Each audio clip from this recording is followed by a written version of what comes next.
Now let's take a look at some of our mixing tools in the Fairlight page. So I'm going to open up another timeline. Here we go, and hide my media pool. And what we have here is the finished version of the scene from Hyperlight. And as you can see, this is the scene we've been working with. I'm going to go ahead and bring up my meters. Here you'll see the mixer. And notice I can make this a little bit larger if I'd like to see a larger viewer, or I can resize my mixer over there on the right. Something else you can do with your mixer before you get started is you can come over to the three-dot menu right there, the options menu, and that allows you to choose what you're going to see in your channel strips. So, for example, you can choose to show or hide the labels on the left-hand side of your mixer, or you can go in and decide which other elements are showing, like the inputs and so on. And so any of those you can show or hide as needed while you're working. So I'm going to go ahead and leave everything set to the default where we see all the different elements. And what we're going to look at is just quickly see all of the different tracks that are available in this timeline. Now I'm going to condense the tracks so you can see there's actually a little bit more than what we need. Down at the bottom you'll see these beige tracks, and what those beige tracks are, these are some reference tracks from the actual soundtrack. So I'm just going to extend those so you can see those a little bit bigger.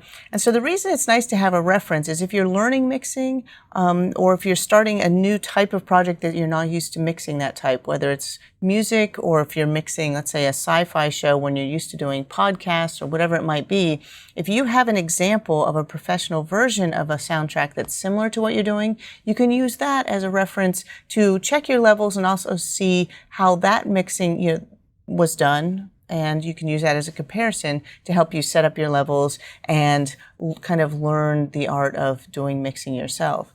And in this case, I have the soundtrack, different stems up here at the top. This is the stereo mix. Now, it is not in sync with the video, but right now this is only here to help you see if the levels are right on your system.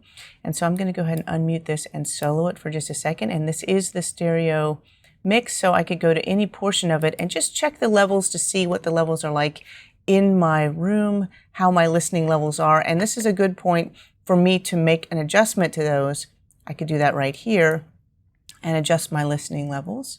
Now, obviously, if your room has been professionally calibrated, you're not going to want to make any changes to that. But I'm going to go ahead and set this here. Also, your output levels on your computer itself, you can come in here and make adjustments to those. So I'm going to go ahead and play this. What?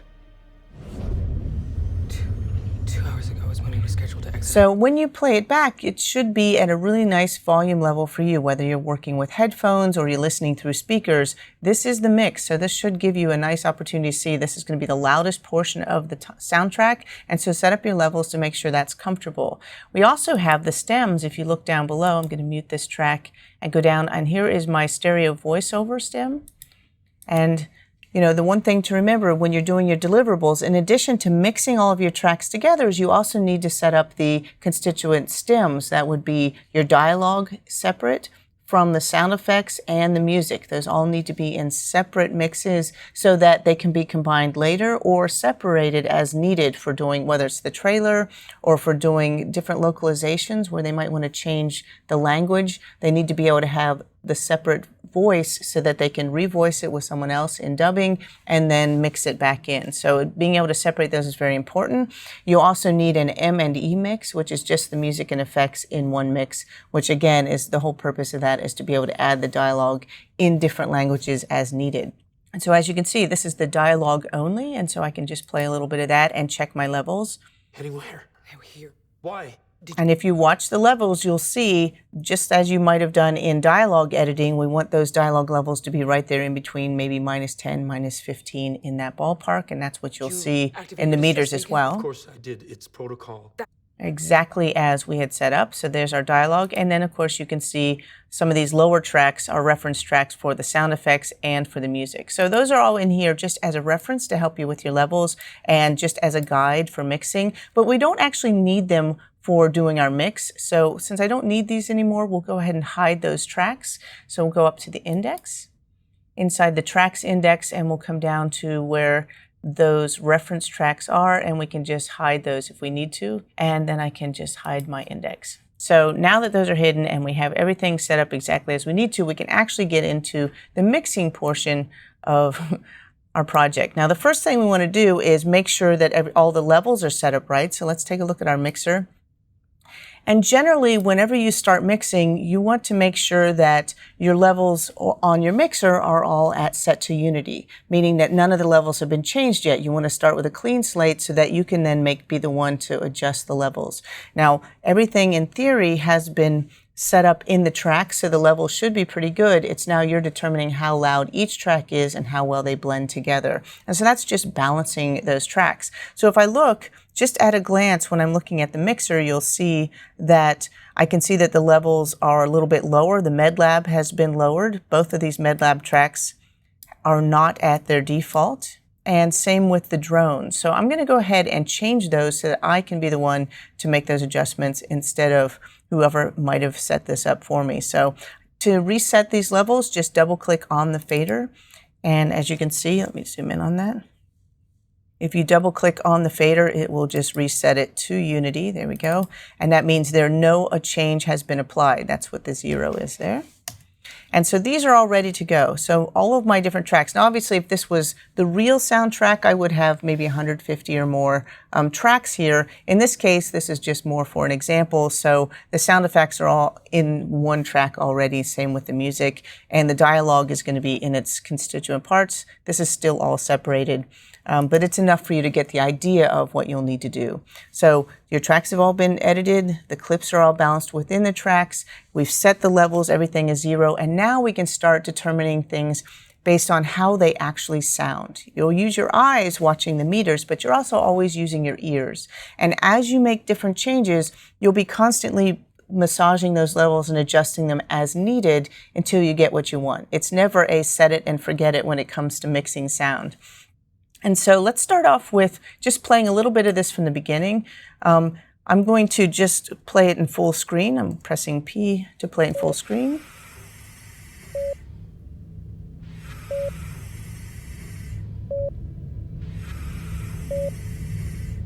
So when I play this, one of the first things I'm noticing is, and I'll just hit escape to get back, is that the drone is a little heavy-handed. I mean, we're inside of a ship, yes, but it shouldn't be that loud, right? We're not in the engine room of the ship. So the hint of drone, I get it, but not that much. Also, the sound effects are a little bit too heavy as well. It's just too much. A little bit is great, but those are just too loud. And so let's go ahead and adjust those. I'm going to mute both of the MedLab effects so that we don't hear those, and we're going to start with just that drone sound. And just use your ears, and you're going to come over here to that fader, and as you listen, you're just going to find a level that's good for you, where it's not too prominent. I will tell you now that it will not be yellow. You see the meters, the colors? Usually that area in the yellow is set for your dialogue, right? You want to make sure your dialogue's sitting in that range between -10, -15.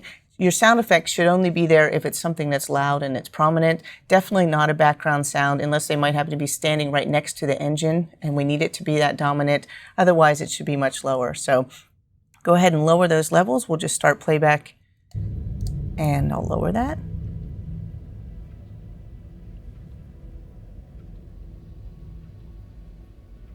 So you want to hear it, but not too much of it. And so I just did that by muting the MedLab effects because I didn't want those to be clouding what I'm hearing, and that way I could focus on the drone. So find a level that you're happy with, and we're done with that drone. Again, at any time you think it's not present enough or you need more of it, you can always do that. Now, if you want to, one way that you could check to see if your level is pretty good is you can listen to with and without it in there by starting playback and just mute the track and then unmute it, and you'll see what you'll hear. Am I even hearing it or not? So I'm going to start playback.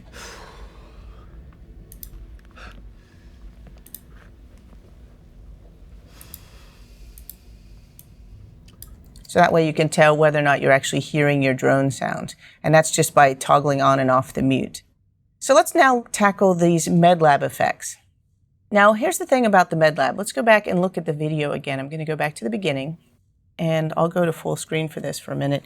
We've got Philip on a MedLab, right? He's sitting there. He's got a respirator on, so we want to hear that respirator.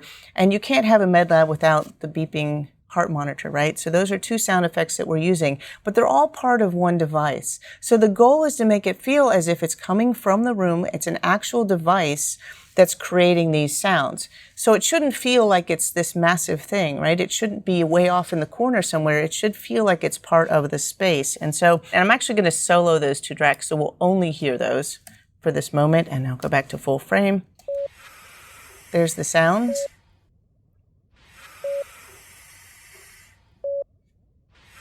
All right, so we have Philip on his MedLab, and as you can see, we get an idea, but we only see the mask at this moment. Now, if we go a little bit further down, just scrubbing across there, we can see a little bit more of the machinery, but we still can't get a sense of scale. So we'll just look a little bit further. There we go. Now you can actually see the machine in the background. So it's really this, and there's the computer. So all of the sound we're hearing is coming from this little space right here. All right, so we need to keep that in context as we're crafting what the sound is going to be like. And so it shouldn't be this massive thing, but we do want it to sound like one item. So keep that in mind as we play this through. And the first thing is we want to be able to adjust the levels on this. It's also too loud.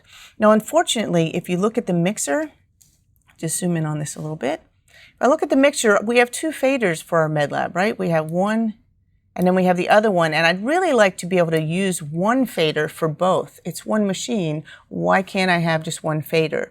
Now, because these are both mono sounds, I can actually link those together into a stereo linked group, and that will give me a single fader, which would solve our problem. So let's try that. I'm going to come over here. Let me reset those faders.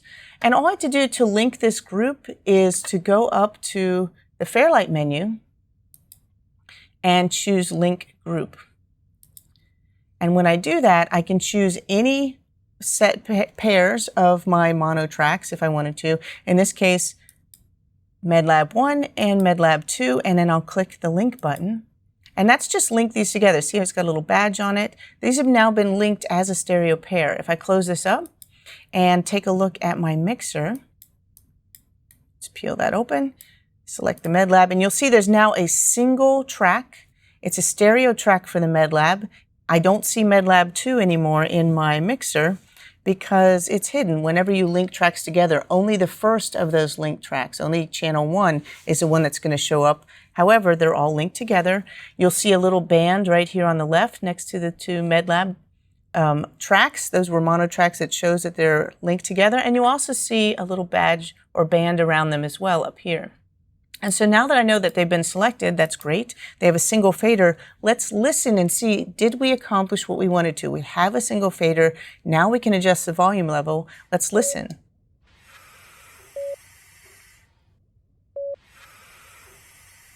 Okay.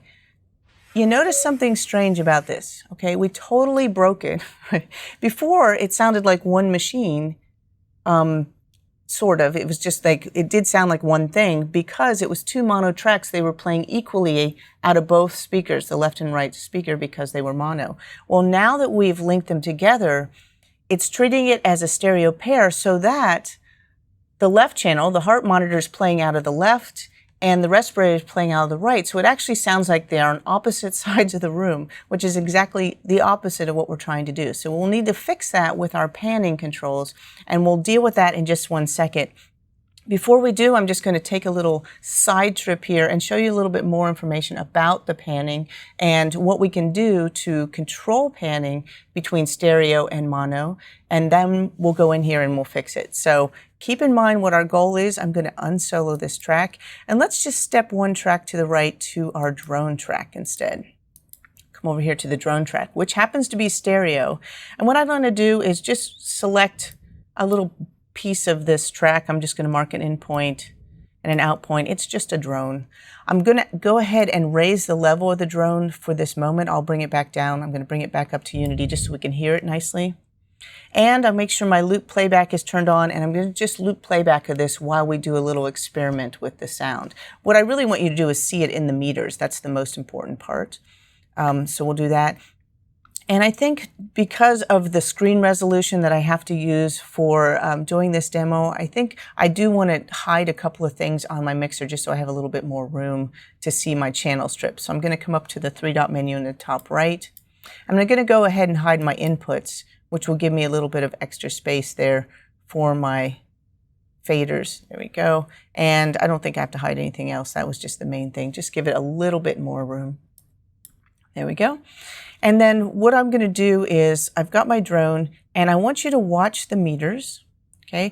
Now with the drone, if I were to play that, you'll see, I'll go ahead and dim the sound because we don't really need to hear it so much. I want you to watch those faders and you'll see how it's coming out of both speakers, right?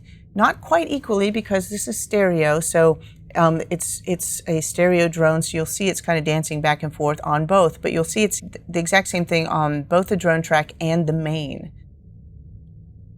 Now up here in the pan controls, zoom in on that. In the pan controls there we go. Up here at the top, you'll see that there's these two dots. Those represent the speakers, okay, or where the source of that sound is. And this in the middle is showing you just the balance between your two speakers. And so as I'm listening to this, watch your main, because if I change this to the left, notice that now it's heavier on the left side than the right. I'm still hearing the drone out of both speakers, but you see how it's a little bit heavier on the left than the right side. I could also drag it over here towards the far right. And now it's much heavier or louder on the right side, but it's still coming out of both speakers at the same time. I can never get it fully one or the other based on the fact that it is stereo. Now we have, let me bring it back to the middle now, by panning back to the center, and you can see it's still doing it in both spaces. Now we have a meter that's really helpful to kind of visualizing your sound field and how our perception is of the sound, and that is our surround analyzer. And I just happen to already have that plugin is sitting right here on our main. So if you come up here to the main, you'll see there's a plugin on this, and you can click that to open it up. And this is your surround analyzer. Now if I ever wanted to add this myself, you can just come down here to your effects slot and click here and choose metering surround analyzer. Oops, metering surround analyzer. There it is. And you can pull it up that way. It's also located in our effects library because it is one of the effects that comes with it right here, surround analyzer. Okay. Hide the effects library. So I'm going to go ahead and open that up. And this is often called the jellyfish because it looks a little bit like a jellyfish. It kind of gives you this nice shape or blob that shows the radiation of the sound basically in the sound field, how we perceive it. And if you look at it, here's the center, right? This is your location as the listener, and this would be the left and the full right speakers and how we perceive the sound whenever we hear it. And so let me just play this again, looping playback, option and the /. And as I loop playback, let me just move this over a hair. Okay, so for the drone, so if I drag it all the way to the left, you'll see that I'm hearing it definitely more heavy on the left, but it's still getting quite a bit of that sound is coming on the right-hand side. Okay. Now, if I go the other direction, all the way to the right, you'll see that now it's definitely leaning very heavy towards the right. However, we're still getting quite a bit of the sound also out of the left speaker, which you also can see with the other meters. So, you know, if I were doing surround sound, whether it was 5.1 or 7.1 surround, you would be able to move this sound all over that surround space with the listener in the center. So, okay, we can see what our limitations are when I'm going to stop playback when we're listening to it in stereo. Now, what I'm going to do temporarily is let's go over to this drone and right-click, and I'm going to change that drone track to mono just for the moment for this example. And when a track is mono, it's going to come out equally from both speakers. So let's go ahead and make sure that we've reset this. It's now panned dead center because that is a mono signal. If I play that, looped playback again, option /. Notice it's now coming out equally out of both left and right channels. Notice there's a single fader right here for the drone, and look how it's exactly the same on both channels when you're looking at your main. Let's pan it to the far left. And this time I get almost the entire signal over on the left. Notice there is nothing coming out of that right channel now. Nothing. So this way I have the ability to place something in a very specific place within my speaker area or within the range. And let's go the other direction all the way to the right. And once again, I can now hear the sound coming out. And I can see that it's fully coming out of only the right channel. And you can see that right there on your jellyfish too. So I'll zoom in on that slightly so you can see that a little bit more. And as you can see, that's it coming all the way far right. There it is. Okay. So let's pull that back. And again, the jellyfish, it's actually called the surround analyzer, but that's just showing it to you visually. So I'm going to go ahead and make my drone track stereo again, change that track back to stereo. There we go. And I'll close up my surround analyzer. That was just to give you some visuals on the differences between working with stereo and working with mono, and as far as being able to actually place a sound. So let's get back to our issue at hand. Let's go back to the med lab and let's solo that track, unsolo our drone. And by the way, let's go ahead and lower the drone back to wherever you had it before so it's not too loud. You can fix that next time we do playback. And if I listen to my med lab, okay, I'm watching my med lab right now, my med lab sound. Let's go ahead and bring up on that track, let's bring up the panning. And instead of working with the pan right here in this small panner, double click on the pan control here in the mixer and you will get the full pan window. And what that will do is it will allow us to make adjustments to this. These are all the different controls that we have for the panning. I'll just start loop playback here. And this is our signal, so I can pan to the left or I can pan to the right. But what we really want to do is we want to make it sound like it's a mono signal, so we have much more control of where the placement is. And again, we want it to sound like it's coming from this machine right here in the background on our visuals. So one of the first things we can do is adjust the spread. And I'll just zoom in on that a little bit. Right here, you'll see spread right there, the full. And so we have, move this over a little bit. Right here we have the spread. So you can see there's the full spread where the speakers are in the far right and far left corners, left and right. And this is where we're adjusting the signal, but still it's going to be in the far left and right. But if we change the spread from full to point, all of a sudden, look what happens. We're reining that in. And if we pile that right there in the middle to point, PNT is point, this is full, then it's going to sound like it's a mono signal. Now, all of a sudden, even though it's two different tracks, it's going to feel like it's coming out of one position on our screen. And so jump back out. And now that I've made it a point, I'll start playback. And if you look right here on our main, see how we're getting equal signal out of both speakers? Even though it's two totally different sounds in the left and right, we're now getting similar to a mono signal, and that allows us to put this wherever we need it to. And in fact, he's over here on the left, so I can just park it right there on the left if I wanted to. There it is. Or I could even put it right here in the middle, because if I ever go to a surround mix 5.1, then this would radiate all throughout, and this would feel like more kind of omnipresent if I wanted to. It's still in the center either way. The other thing I'd like to do is maybe spread this out a little bit. It's not exactly a point. A point might be a very small source like a watch that's making noise, a very small source on screen. This is obviously not that small. It's this big, right, if you look at the screen. So in order to make it a larger signal, we can come over here, we can adjust the spread a little bit, right? And then you also have the divergence, which is right here. And that's going to give you a sense of scale for the object you're working on. So you could have a teeny tiny little radio, or you could have a boom box sitting on top of your head, right? And if you were using something larger, then you want to make it feel like it has more scale. Or you could have a giant speaker the size of this wall, which obviously would be a much larger signal. And so in this case, if you want to adjust the divergence, that's right here, you can make that larger, and you're going to see those little lines. And that's how much it's going to be bleeding in towards the other speakers, making it feel like a larger source.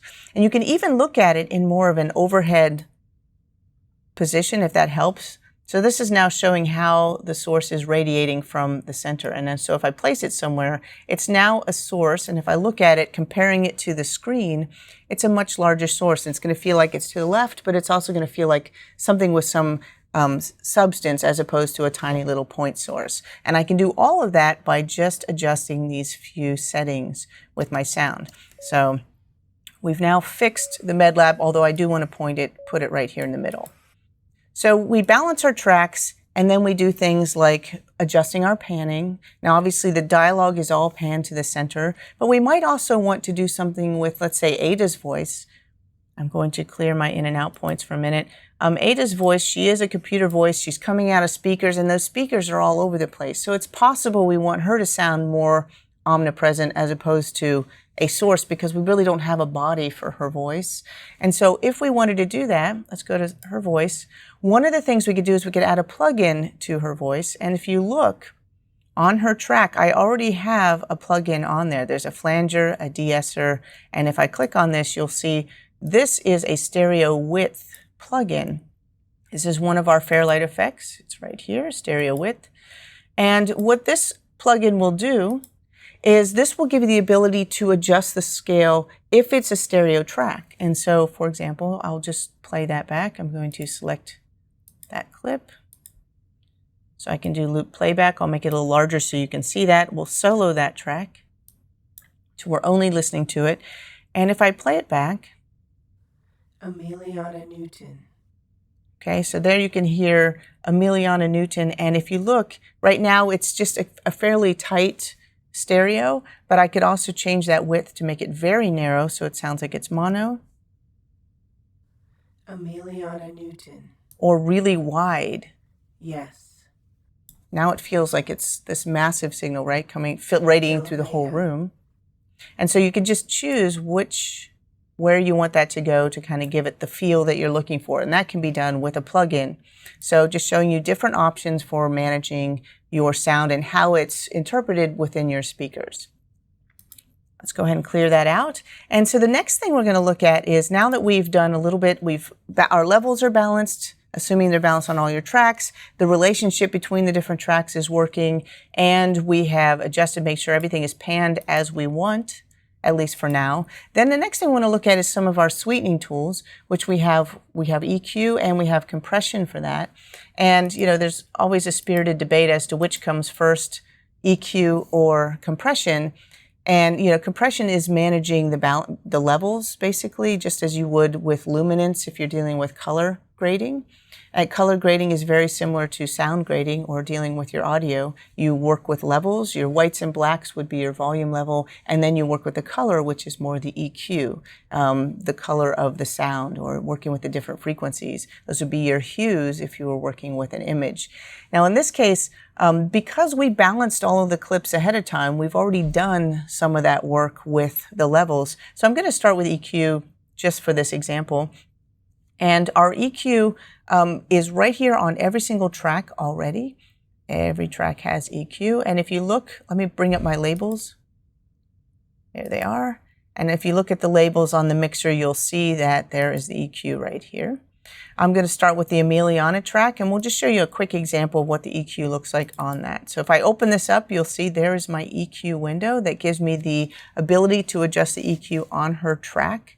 Now, it would help to know where her actual voice is. Where's the meat of her voice? Most human voices are going to all fall right here in the lower mid section, is where the main part of their voice is, and then any kind of sibilance or the high end of their voice is going to fall in that upper range. Now, what's nice about this, I'm going to hide this for just a second, is that we have a plugin that will actually show you exactly where the voice is, and that's our noise reduction plugin. So I'm just going to add that to her track just to show you. And I'm also going to solo her track for the moment, unsolo Ada's track. I'm going to zoom in a little bit more so we can really see her clip here. We'll pick this one as the clip that we'll work with for this example. Ada, identify the person I'm speaking with.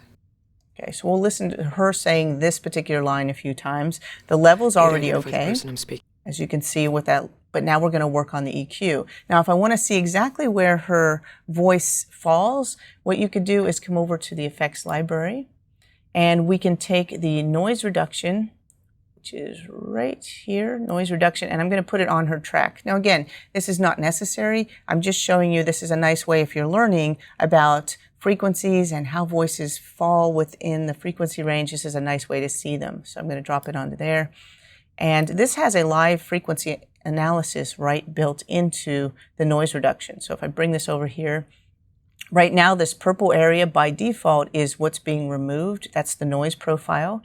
So the first thing I would want to do is come over and reset the noise profile. That's right there in your presets. Notice there is no noise profile being removed now. I have it set to manual mode, and if I wanted to start looped playback, Ada, identify the person I'm speaking what it's showing me now is, as long as I leave this set to manual mode and there's no profile being taken out, I'm not reducing any noise, but it's showing me anything in white is showing me the actual frequencies. So I can see right here, this is the meat of her voice. This is some low end happening here, but you see that's right where her voice is. I can even see where her sibilance falls, right there around 7.2. 8, identify the person I'm speaking with. So now that I have an idea where her sound is, I can close this up. I don't even need to keep that plugin if I don't want to. I'm going to hide my effects library. It's sitting here not doing anything, not causing any issues. I could always turn it off if I wanted to, or delete that plugin. But for now, I'll just leave it there. It's not bothering anything. And I'm going to come back to that clip that we were just working with. Now, normally when you're working with your EQ, you don't want to do it soloed. You want to do it with all the other tracks so you can hear it in context and make sure it sounds good in context. But in this case, I'll solo it just to make it easier for you to hear for this demo. I'm going to bring up the EQ. And when we're working with the EQ, there is no perfect formula. There's no secret sauce that's going to work on every voice because all voices are different. If you're a colorist, there is no secret that will match every flesh tone. Same thing with every person's voice. And the reason that we separate every voice to its own track when we're dealing with dialogue, and even if you're mixing music, you know, your vocals all go on different tracks so that you can treat each vocal differently. Same thing here, every voice is different. And so you find the nuances of a voice that make it unique. You might want to enhance those. Things that might be detracting are the ones that you're going to want to reduce or attenuate. And so it's just a very fine line that you work on. You never want to hit it with a hammer unless you're trying to make the voice sound bad.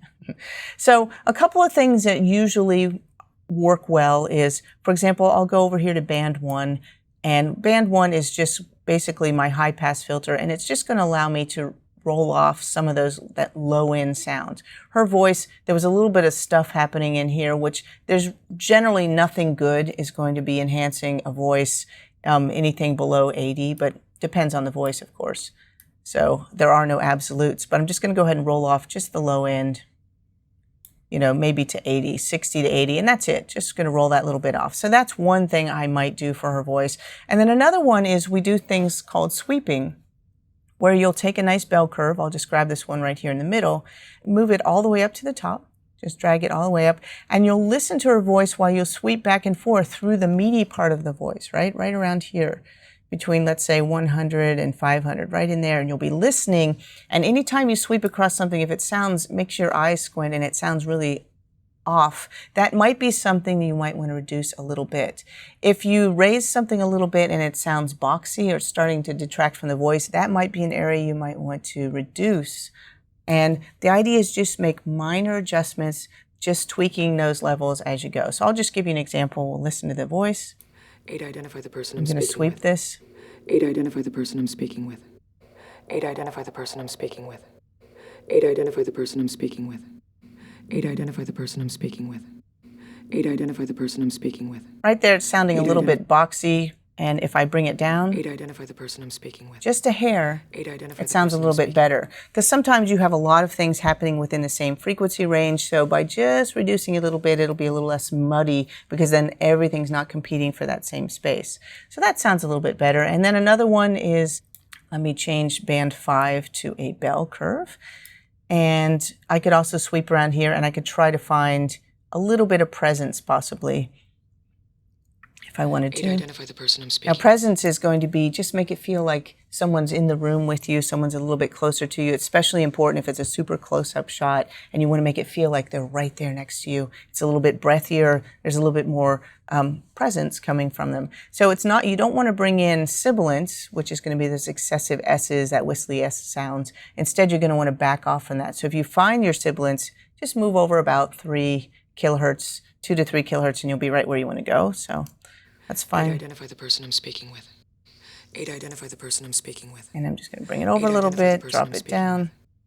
8, identify the person I'm speaking with. And maybe that's just a little bit of presence that I've added. So those are just a few things you can do, but you go one voice at a time. Obviously, these are the tools you can work with. Now, if you like working with lots of plugins or if you want to have many different levels of EQ, this is just one that happens to be built into the track, but you also have the ability in our effects library. We have our vocal channel plugin that you can use. If you apply the vocal channel plugin, it has a built-in high-pass filter you can add, additional EQ, as well as compression. So if you want to add multiple layers, you can also do it that way as well. I'll turn that off for now. hide my effects library. So that's EQ, and notice that once you've added your EQ, it shows up right there in the graph, so you always know which things have been affected. Now let's look at our dynamics. When it comes to sweetening, in whichever order you're going to do these, that's another one that's really important. So let's go down to Phillips track. And what the dynamics is, it's going to adjust the balance of those peaks to the main part of your voice. And so the idea is it's just taming our peaks. And if you were thinking about dynamics, it's the same thing as your dynamic range you might have if you're working with images. What's your hottest thing? The white levels, right? And then you might want to bring those a little bit closer to your midtones if you want, or your mid. And same thing you would do here, right? Your shadows, and you're working with your brightness if you're dealing with images. With sound is you have to use your dynamics to kind of finesse those levels so that everything isn't all the same volume level. There is some range, just not too loud and not too quiet. And so let's go ahead and select Phillips track. We're going to go in here and open up the dynamics. And continuing to compare this to working with grading of images, if you look, we have 4 different elements in here that you can add, and these are already built into every track. So a gate is something that will eliminate lower levels or reduce things that are below a certain threshold. Okay, so if you have some low-level noise in a track and you want to just reduce that, you can just set the threshold to that low-level sound, and anything below that will not be heard or will be rolled off very easily. So that's one option. That's your gate. We have an expander, and what the expander does is, imagine you had a very flat image where everything is very gray, and you want to try to bring up your highlights and kind of give yourself a little more contrast. And so what you need to do is expand between, stretch it out so that you have some things that are brighter, some that are darker. Same thing with the expander, is you're basically separating, you're raising the peaks and you're lowering the low end, and you're sort of doing both at the same time to expand that sound. So it's not everything sitting in one little zone. So that's what your expander is going to be doing. In this case, we'll be using the compressor right here, but we also have a limiter over here on the right. We have a limiter plugin, which is a true peak limiter that you can put on at the end to make sure that your sound doesn't go above a certain level. In this case, the limiter, as you can see, it's a ceiling. It basically is saying nothing goes past this. So if you have a hard limit, you could set it here in the track, or you can also do that again with a plugin or something on your mains later on. So it just gives you a little bit more control. I'm going to turn off my limiter, and we're just going to look at the compressor, and we're going to do this with Phillips track. I just have to find the right clip. So here we are. I'm going to come over here to Phillips track and solo it. Zoom in on his clip. There we go. I'm just picking one that has a lot of dynamic range. As you can see, those peaks are pretty heavy right there. He's got some loud sections. He's got some quiet sections, and this has not been, there's not a whole lot of keyframes that are balancing that out. Now, before, if you were doing like dialogue editing, you may have used some keyframes to massage those levels, but there's still a certain amount of dynamic range in there between the lower levels of the volume and the higher levels. Your goal is to keep the average of the dialogue, and basically as much of the dialogue as you can, between -10 and -15 dB. You want to keep it all within that little space so that all the dialogue is fairly even though there's still inflection, and you'll still hear some people a little bit louder and some will be quieter. If you can keep it within that range, then dialogue will be consistent throughout your entire show, and from one show to the next to the next. That's why we try to keep things consistent. Otherwise, if it's all over the place from one show to the next, you'll be constantly riding those levels and you won't hear anything. So if I were to look at this, I'm going to just play this little clip. I will use my range tool to select the clip and just loop playback. And what we want to watch right here is the input levels. The hyperlight core came out of you. And I have this dim, so it's not too loud, because I'm not so worried about you hearing it as I am seeing the levels right here where the input is. The hyperlight core came out of you. You see how high the peak is? We came out of cryo. So the highest peak is way up here, Fix it. and then it's coming down as low as, The hyperlight core came out a few days ago. he's talking as he's exhaling too. So we've got quite a dynamic range there. I mean, I'm looking for a dynamic range of, all of the dialogue being within 3 decibels, 3 to 5 decibels of each other. And this one is quite wide. And so we're way up to -5 maybe in the red. And then we've got stuff that's way down here, -18. And so the idea is to kind of tighten up that range in between those to make it a little bit easier to listen to. And so what we'll do is we'll come over here, and we have to choose a threshold. Zoom in on that a little bit so you can see it better. right here there's a threshold, and if you choose a threshold, what that's going to do is that's going to allow you to choose what is the level where we're going to say anything that's over that amount, we're going to start compressing that using a ratio. And so in this case, we'll use -15. That's our nice spot where we want the dialogue to sit, right between -10 and -15. Anything over -15, what we'll do is we'll adjust it by a ratio. Right now it's set to a 2-to-1 ratio. That means every 2 decibels over 15, -15, it will be reduced and you'll only hear 1. If I were to set this to, let's say, a 4-to-1 ratio, then every 4 decibels over, you're still only going to hear 1. So it's a pretty big reduction. And then, of course, you can really hit it with a hammer and 20-to-1 ratio, but we're not going to do that. Let's try, let's say, a 4-to-1 ratio at -15-ish. And then if I play that, if you watch the output, you'll notice that because I lowered this anything under over -15, watch over here at the output, and you'll see the level never gets over -10 now. We did just enough of the compression that the levels are exactly where we need them to be. Now, if we were to compress it too much, you can always make up the gain right here. You can always add a little bit of gain to it to bring it back in case you had to, reduce it. And at any point along the way, whether you're using plugins or EQ, or in this case, any of your dynamics, as you're processing, if the result of that processing ever lowers the levels too much, there's always the ability to make up that gain or raise your gain back. It's called gain staging, meaning each stage along the way, you want to make sure your gain or your level is correct for your dialogue. So you're constantly watching that. And in this case, the levels are just fine. And we managed to keep it exactly where we wanted to, right there in the yellow, in that sweet spot, even though there's peaks in that dialogue. So that is compression successful. Go ahead and close that up. I'm going to clear off my in and out points. And so that's just working with our compression, one of many tools. Like I said, many of you are probably already familiar with working with compressors or dynamics. That's just how we happen to use them here.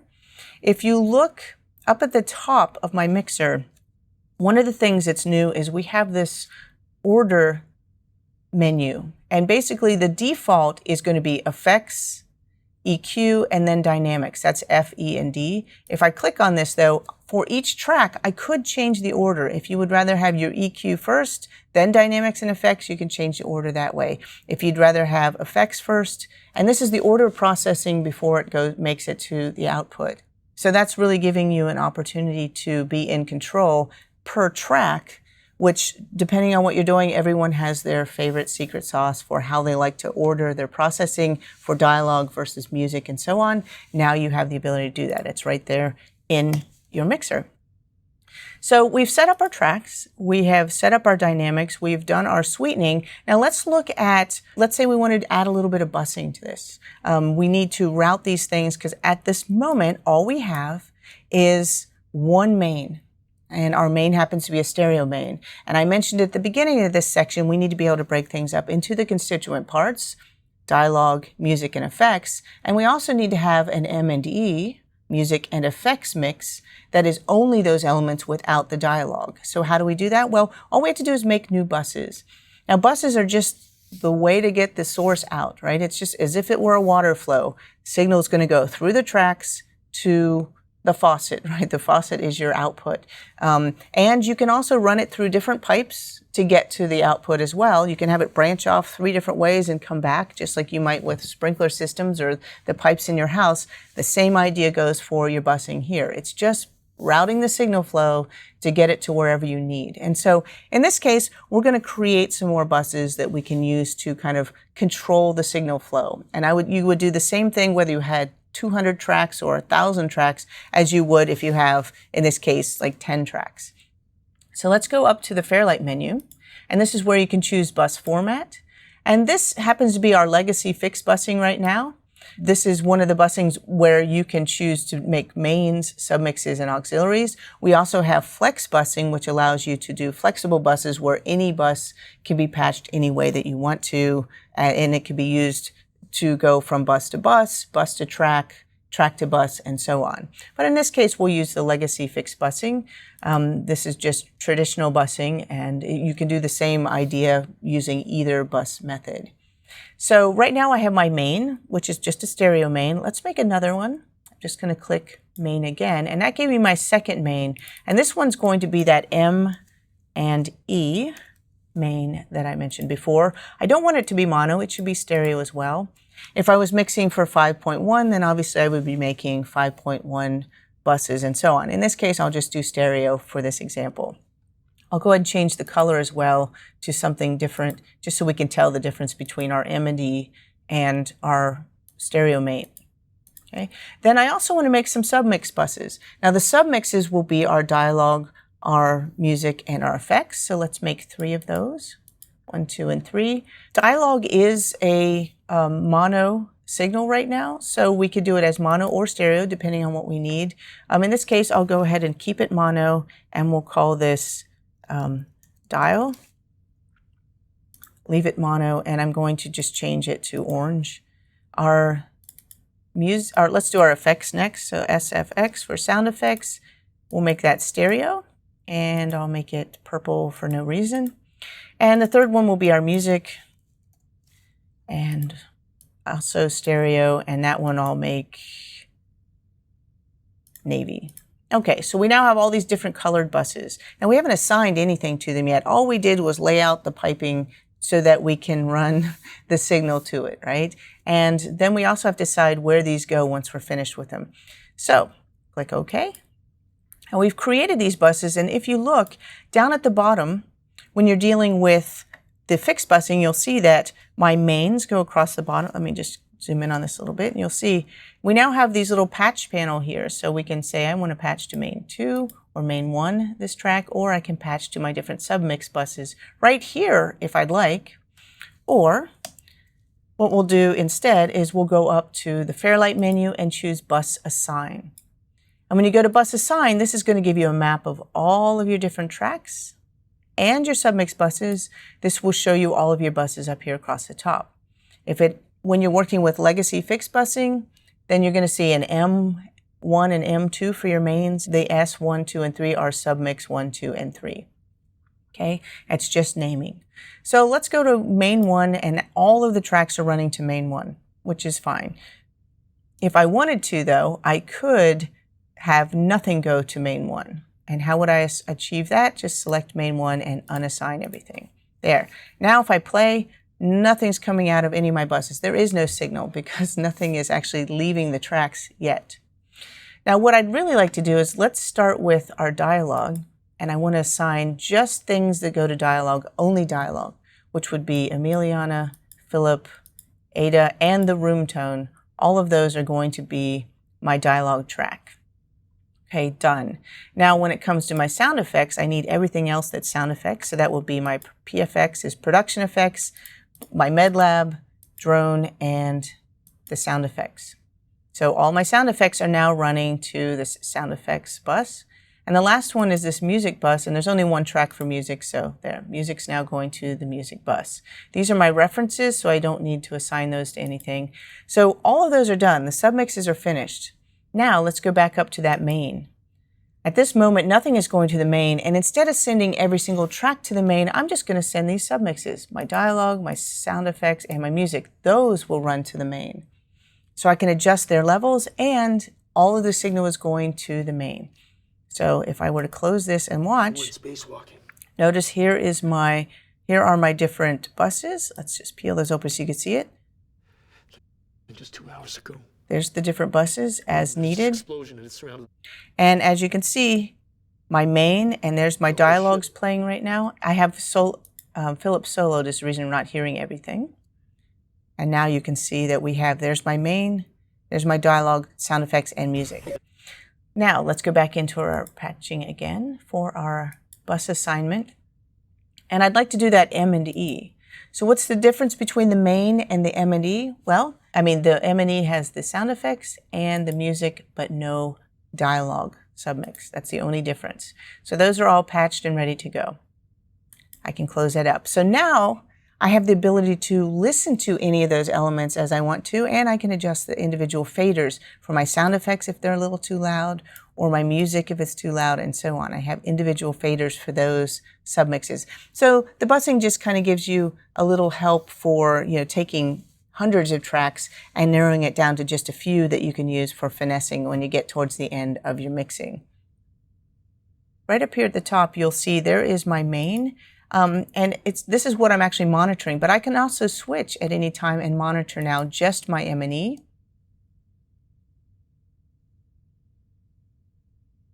Or I can switch it to my dialogue and then only hear the dialogue, or only hear the sound effects, or only hear the music. So it gives me a lot of different options for playback as I go, or for monitoring. Like I said, that's just looking a little bit with buses, and as you can see, we've been slowly working our way through the different stages of mixing. So the next thing we want to do is let's look at automation. Just take a quick look at things that we can do to automate or to adjust those levels over time. And to do that, I'm going to go ahead and open up a different timeline. Let's come down here to automation.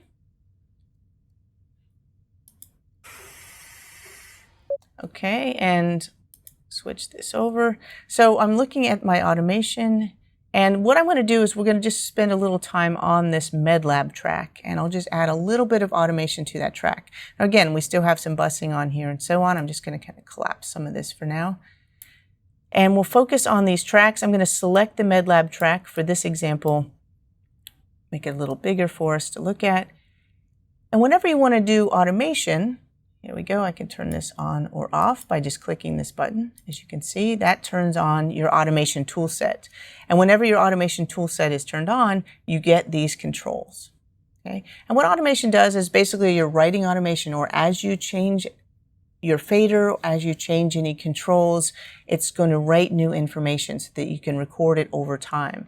And there are different controls so that it will happen and latch on to every move you make, or snap back, and so on. And so all of these different controls you can choose to use depending on what you're trying to do. So for this example, I'm just going to do quickly 3 different types of automation on the MedLab tracks. First, I'm going to automate the fader. Then I'm going to automate the pan, where it is in a position between the speakers. And the third thing is I'll automate a plug-in so that we can see all 3 of those. So let's just try it. And along the way, I can kind of show you which automation tools I'm using. Now, when you look at the top in your automation controls, you'll see, let me zoom in a little bit, your enables. And the way that works is whatever you enable, that's what can be automated. If you don't have anything enabled, then none of those elements can be automated. This just gives you the ability to only work on the things you want to at any given time. So I'm going to start with the faders. We're only going to work on the MedLab effect. Okay, so I need to go find my MedLab track. I'll put these back. Let's go across here and find, there it is. There's my MedLab track right here. This is what I'm going to be automating. So what I want to do is change the level of the MedLabs during playback, so it's a little bit louder at the beginning, and then it gets quieter once they start talking. And that's going to be super easy for me to do. Now, if I look over here, it's in write mode, which means I'll be writing more information. If I was in trim, that would be I've already recorded automation. I just want to kind of finesse those levels. In this case, I'm in write mode. I'm going to set it to latch, which means anything I do with my mouse, or anything I do if I was on my console, it's going to latch on to that movement. And as soon as I release, it will do whatever I tell it to do when I release. So latch is turned on. When I come over to this section, is set for my latch mode. And then on stop, when I let go, it's going to do one of 3 things. It's going to hold at whatever level I have. It's going to return to the level that was already there, or event, which means it will hold on whatever I'm doing up until it gets to the next keyframe or the next piece of automation information for that parameter, and it will stop. So theoretically, you could just set, if you're just fixing one little section, that's the part that will get adjusted. It won't roll over any other automation you have within that track. So I'm going to go ahead and leave this on hold. We're going to adjust the fader and the fader only. I'd like to see that fader curve, so I'm going to come over here and set this to fader level. And the last thing I want to do is set this particular track to write mode by just clicking this button. That automatically is setting it into write mode. It's ready to record information. And if you look at my fader, over on the right-hand side, you'll see that the fader has turned red to indicate I'm ready to record automation to that track. So I'll just start playback. So I'm clicking and holding this, and then I'm just going to lower the level a little bit as Philip starts walking across the room.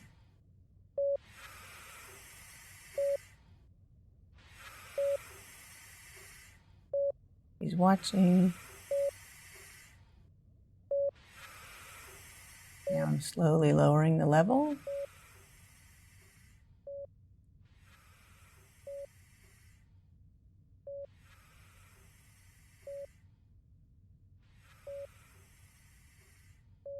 And I could leave it there if I wanted to. Okay, so that is my levels. Now notice that I'm only hearing my background effects because I have that set right now to only play back background effects. I'll switch this back to my main, so that way I'll hear everything during playback. And there you can hear those different levels. And so as you can see, I've just recorded the automation to that track. Now let's try the next one. I mentioned I was going to do pan. So let's come over to change this to pan. And I'm going to adjust both the left, right, and the front, back. Let's open up the pan window so you can see it. Remember how this is sitting right here in the middle. So what I'd like to do is start it so it's on the right-hand side of the screen, because that's kind of where Philip's head is. And then as it moves across the screen at the very beginning, I'm going to slowly pan it over and then park it on the left. And then when I get to this red marker, when they're at the table talking, I'm just going to leave it back here in the center. So at the moment, it's in the position I actually want it to be when I'm done. So we're going to end up right here. And to do that, what I can do is I can actually mark that spot right now on the automation curve for the panning, and that way it will return to this position. So let's go ahead and set that up. I'm going to come up here and enable my pan and disable fader. Then I'm going to come over here, and instead of on stop return, I'm going to go to event. And that means when it gets to any kind of automation, it will stop. We'll leave it set to latch mode. And then right is fine. And then what I'll do is, I'm at the red marker where I want the change to be, is let's go over to the pan control. And right here in pan, I want to see my left, right, and go ahead and turn this into right mode. And you notice it's sitting here ready for something to happen. Notice everything is turned red right here, right?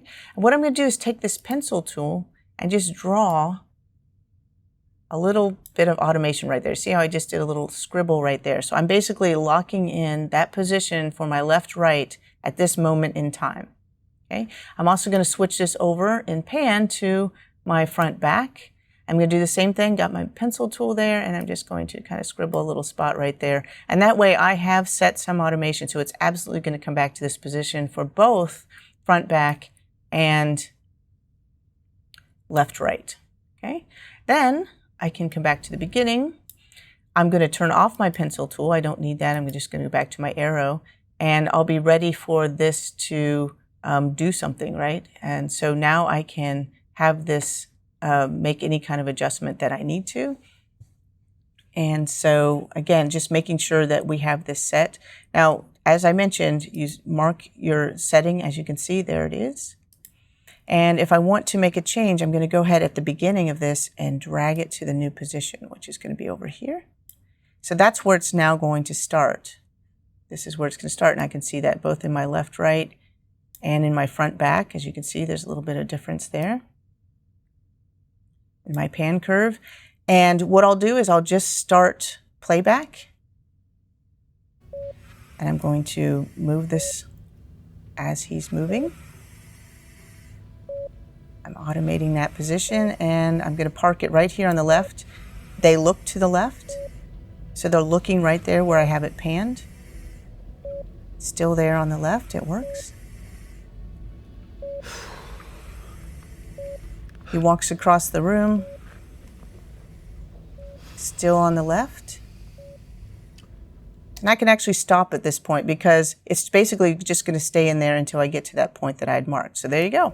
I was able to automate the panner just by setting that one point ahead of time. So those are two. Now let's do the last one. Last thing I wanted to automate is I'm going to turn off pan, and let's go over here and do a plugin. Now I haven't actually added a plugin to this. the plugin I'm going to use is an echo. And you probably think, well, wow, that's pretty dramatic, right? It's not going to be a heavy echo, just a little bit of an echo. And what it will be is anytime we see, we're right there next to Philip, MedLab Philip, we won't hear an echo. But anytime we're away from him, we'll add just a little bit of an echo. And what that will do is give the sense of, you know, it will be a reminder that he's there, but we also know that we're kind of farther away from him. Just to show you how that would work. So first thing I need to do is on this track, I'll add a plugin. And here's my echo. Now, obviously, I don't need a massive echo. I'll go ahead and set this up to a large hall. Okay, there we go. That's our preset. Now, obviously, that's going to be pretty dramatic. Do you hear that?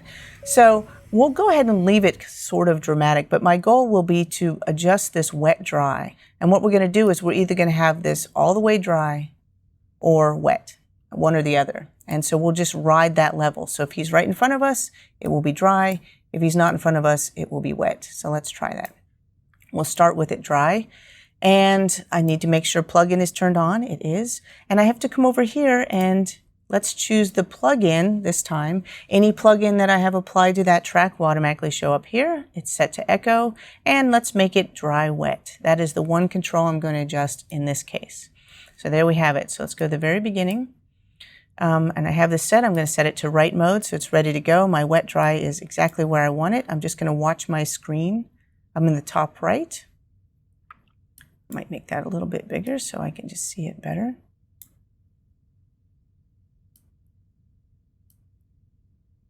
And I'm just going to watch it and just ride that wet dry. So here we go. It's dry.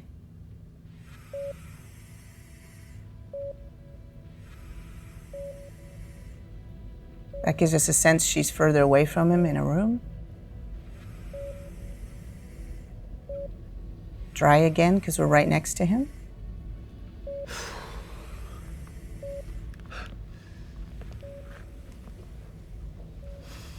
Now he's further away. So as you can see, I'm just giving a little bit of realism to the shot. I can stop playback now because we don't go back to another close-up. But as you can see, the combination of those three things really bring this track to life. And this is just scratching the surface on what we can do with our automation. And in this case, I only did it to this one set of tracks. So that is our automation. And those are most of our controls that you would use for working with your mixing. Now, what I would like to do is I'm going to reset my UI layout. So let's go back into workspace, reset UI layout. And now what we're going to do is we're going to come over to the media pool, and I'm just going to kind of fast forward to a different timeline here. And just show you a couple of things like our bus tracks. So although I just showed you automation on one track, something else you could do when you're working with automation is you have your buses will also show up as tracks in the timeline. And this is only when you have automation turned on. So for example, let me hide my media pool and bring up my index. If you look at your tracks index, and let me zoom in there so you can see that a little bit better. If you look at your tracks index, you'll see that in addition to all of your tracks here, you'll see that all of my buses are also showing up here. So I can actually see my buses and automate the bus tracks right here in the timeline. You can even draw in automation if you wanted to. So there's the automation that's been applied to those tracks, which is great. And I'm just going to go to the beginning of this so you can see I have some automation on those tracks as we had before, but you can also see towards the bottom that there's automation on the tracks as well as here on the clips and tracks. Now, one of the things that often happens when you've applied automation is that you may need to move an entire show over a little bit to make room, let's say, for titles. Now, if you have to actually pick up a show that has already been edited and you have all of the automation on there and you need to move it over, you want to make sure that the automation moves with your clips. Let me hide my index, make this fit to the window. I'll just reduce this a little bit. And one of the things you'll want to do if you are moving something that has automation applied is make sure it's turned on, because if automation is turned off, then you're not going to know where your automation is, and it's just turned off globally at that point. So we make sure we turn it on, and then the button you want to pay attention to is this one right here, because this is your automation follows edit. And as long as that's enabled, which you can tell I've clicked on it so it's brightened, right there, is automation follows edit, which is the default. That means the automation, if there's a clip in the track or clips in the track, the automation is not only assigned to the track, but it's also on the clips themselves. So if you move the clip, the automation goes with it. And I'll just show you an example of that. I'm going to turn off automation follows edit. And if you watch, I'll move this clip right now. Make this track a little bigger. If I move this over, notice the automation stayed and the clip moved. Well, that's not what I wanted to do. I'm going to undo that. This time I'll turn on automation follows edit, and I'll move the clip, and you'll notice that it moves with it. That would also work if I were to cut, copy, and paste it somewhere else. That automation will stay with the clip. So in this example, just to finish that off, we're going to select everything in this timeline right now. And if I want to select it all, just Command A selects every single thing in my timeline. And as you notice, it's even selected the automation that's applied to those clips. Now, if I wanted to move this by 10, let's say 10 seconds, well, one of the things I could do is I could just cut everything right now. And I'm going to make sure my playhead's at the beginning just to keep track of it. So my playhead's in the home position. And if I Command X, or Control X if you're on a PC, I've just cut everything. Notice it's now a clipboard image. It's a ghost image. And then I'm going to come up to my timecode field here, and I'm going to just type plus, meaning move forward 10 and period, which would be 10, 0, 0, 10 seconds. I'll hit return, and notice it just moved everything over, and you can see that the ghost image also moved as well. And then I can paste, Command V. And as you can see, not only did I move it over by 10 seconds, but the automation stayed exactly where it needed to on this clip. So that's just something to keep in mind if you are working with automation. One other thing that's very useful when you're working with automation and you have your bus tracks is check this one out. I'm going to just peel this open. If you look at your main, you will see that in addition to the automation, you can also see a loudness summary right here. If I turn on my loudness history, this is a graph. You don't automate your loudness history, but it allows you to watch the loudness as you play through on your loudness meter. I can reset, I can start, and if I play this through, which will start any second, it's going to actually record the loudness right there, exactly the same information that's in my loudness meter. I'm going to dim playback. You're going to also see this in a graph. And what's wonderful about that is if for any reason your loudness levels are off, instead of just seeing, a red signal on your loudness meters, or yellow meaning you're within tolerance, you can see exactly where it happened so that you can adjust the levels as needed right here in the timeline. So you'll only find that when automation is turned on. Notice that if I turn off automation, you will not see it. And it's only going to be on your main track, main one. Let me turn that back on so you can see it one more time. And I will hide that again. So the last thing is delivery. Of course, if we want to take our finished project and actually export it or get it out of our DaVinci Resolve system. So let's go to the media pool. I'm going to open up one last timeline. There's our mix for stems. Right here, I have this timeline we were just working on, or something very similar to that. If I am completely finished with a project and I want to export it out, whether I want to bounce the entire thing as a mix or just part of it as a mix, things to think about are, if you have automation applied, make sure it's turned on, because if it's not turned on, you're not going to hear it. So make sure that's turned on. And then the other thing is, what is my intent? What am I actually trying to do? Am I trying to bounce this entire thing as a single file? I could do that right here if I wanted to, by just bouncing the mix to a new track. You can also do that same export over here in the deliver page as well. So first thing I want to do is, let's just say we want to bounce only our dialogue. Say we want to make a mix of our dialogue. Well, our dialogue is all going to what? All of our dialogue is going to a dialogue bus. So we could just bounce that if we wanted to, depending on what our output is. And it's just a matter of kind of thinking through what you're trying to achieve. Let's go up to the timeline menu.